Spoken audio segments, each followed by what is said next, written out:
paraissent goûtent à sa fin.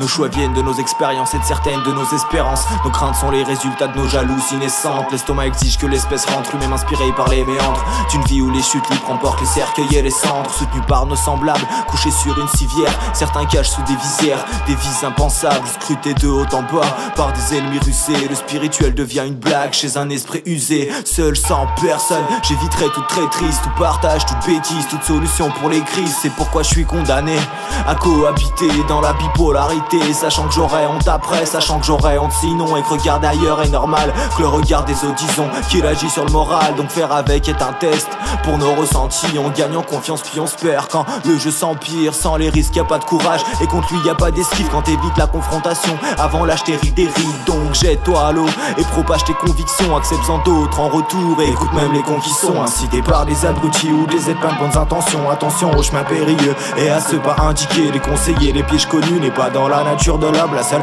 peur que j'appréhende est celle de dire lâche plus de l'âme. Incité par des abrutis ou des êtres pleins de bonnes intentions. Attention aux chemins périlleux et à ceux pas indiqués, les conseillers, les pièges connus n'est pas dans la nature de l'homme. La seule peur que j'appréhende est celle de dire lâche plus de l'âme.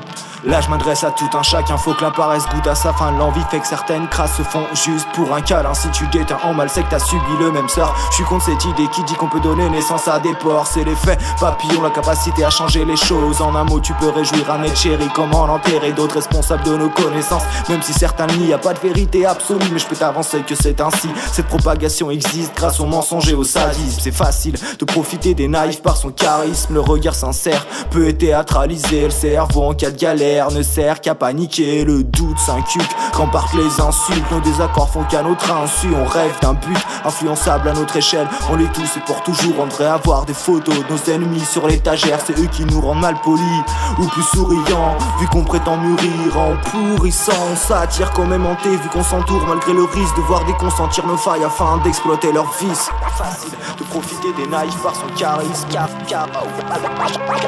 Incité par des abrutis ou des êtres pleins de bonnes intentions. Attention aux chemins périlleux et à ceux pas indiqués, les conseillers, les pièges connus n'est pas dans la nature de l'homme. La seule peur que j'appréhende est celle de dire lâche plus de l'âme. Incité par des abrutis ou des êtres pleins de bonnes intentions. Attention aux chemins périlleux et à ceux pas indiqués, les conseillers, les pièges connus n'est pas dans la nature de l'homme. La seule peur que j'appréhende est celle de dire lâche plus de l'âme.